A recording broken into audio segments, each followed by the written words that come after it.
दुकान पा के शहर गुजरात दे विच जी ते ऐलान करता है कि दुकान चालू हो गई। गाहकां नूं आवाज की मारदा। अच्छा जी भावे हजूर पाक दी नसीहत समझ लो ते भावे अपने किसी पीरो मुर्शद दी पेशवा दी जो जो किसी दे अगे नक्शा है। क्यों उस्ताद जी ये गल जी बिल्कुल मियां गायब साहब लिखते हैं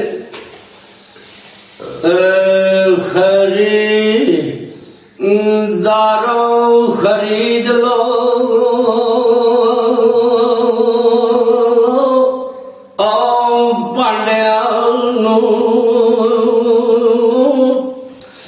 रुत गर्मियां दियो अगू आवना जे जीवना ताते वक्त जे अयो खरीदने दा ते जे कर पीवना ते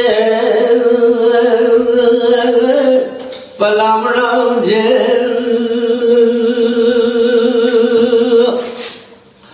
ते समा आड़ दे गड़गदी ओ तुम माशर दे मुंह तपश दो बैर सुकावना जे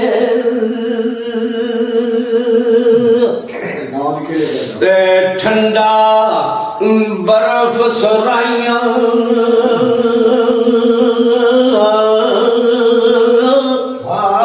गर्म पानी ते पलक साए लुकावना जे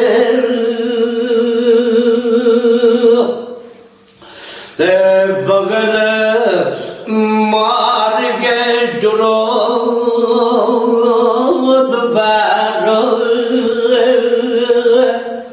ओ तती लुत्फ सफर दे विच उठावना जे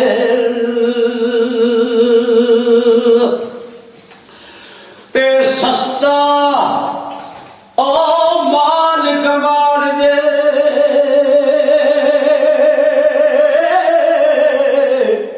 ओ लोटिया दा ते बड़के लद मुसाफरा जावना जे ते पाउंदे हथ ना मौकिया अज जान दे राजा जी फेर वक्त गया पिछू तबड़ा जे ते अजे ओ गर्म बाजार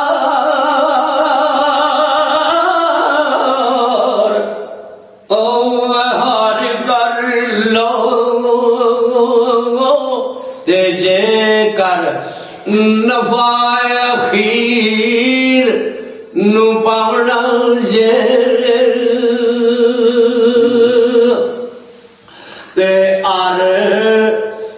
किस्म दे बांडड़े आनो आओ अंदर ते जिस दी तलब नियत सोयो पावना जे ते पैसा एक ते बालिए और पंज दे ते असां ए अट बसट लुटावना जे थोड़े लिखे हमारे सामने थोड़े लिखे 5 ही लिखे ते सोना हाँ दे के सिक्यों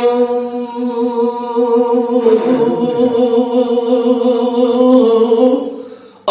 मुल्क के अंदर ते सिक्का माल दायसा जमावड़ा जे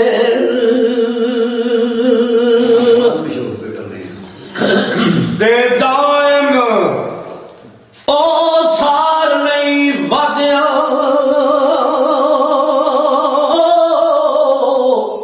काटिया दीदी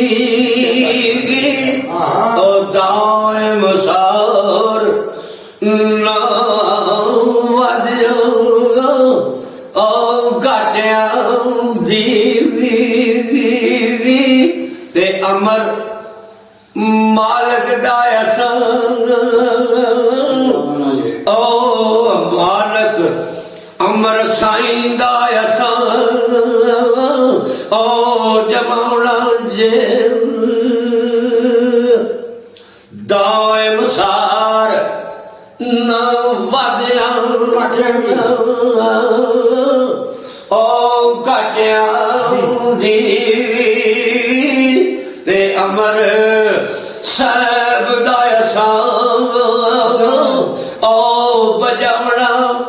जे यार जिंदा सोबत बाकी अल्लाह से या अल्लाह